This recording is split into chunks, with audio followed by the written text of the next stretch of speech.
proposing that California courts consider whether a parent affirms their child's gender when making custody and visitation decisions just cleared the California State Senate. Now, it should surprise absolutely nobody that this vote was split almost entirely along party lines, with the California Democrats arguing that the bill will ensure that children are being placed in loving and accepting homes, while the Republicans argued that if they want to abuse their kids, that's their God-given right, and it's not the government's business. Okay, that's not exactly what they were arguing, but their actual arguments were just as stupid. So let's take a look at this one. AP reported on it.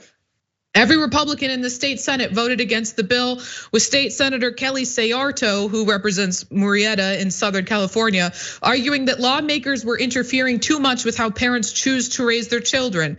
Inserting this into the mix is going to pit one parent against the other and make things worse, which is a crazy thing to say about parents that aren't able to reach custody agreements through normal proceedings and have had to go into contentious family court trials, which I'm pretty sure they've already been pitted against one another.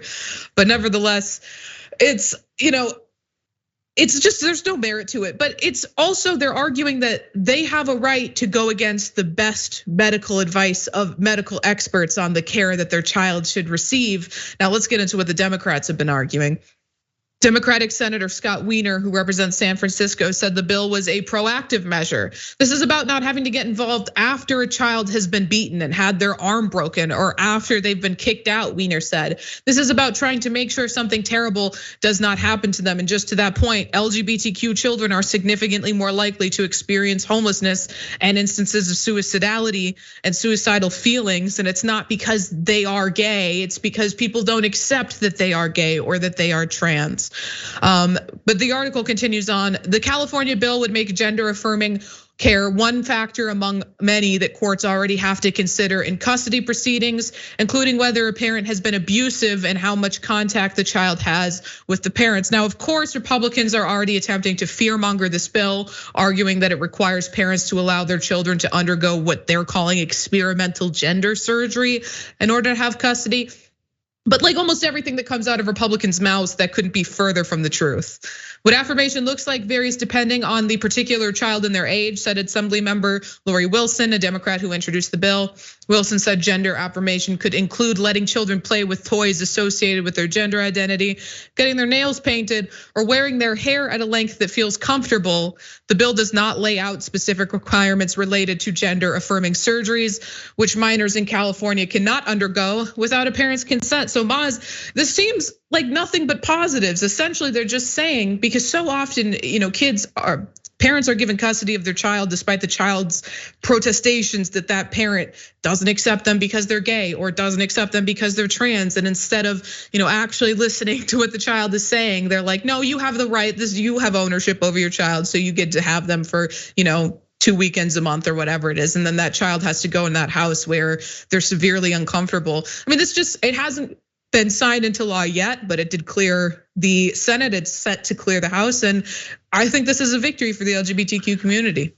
Well, like many things, we need to realize that this is not a black and white thing. It's a factor. They said it's a factor in deciding the custody. So they're not gonna sit there and go, oh, you, mom or dad, are a horrible person, you have substance abuse problems, you're not ready to take care of a child or any of that stuff, but you affirm their gender, therefore the kid's gonna live with you. That's not how it's gonna happen.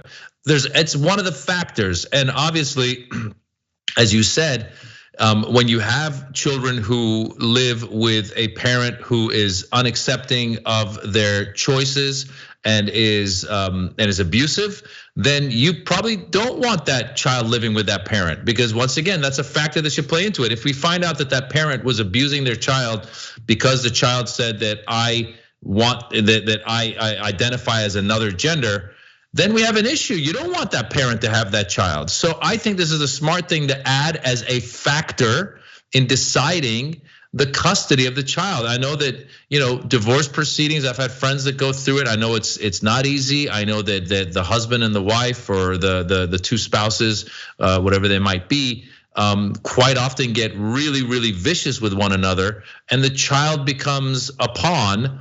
But if we can insert more factors to help evaluate where the child should spend a majority of their time with, I think it can only be a positive thing, and this qualifies as that.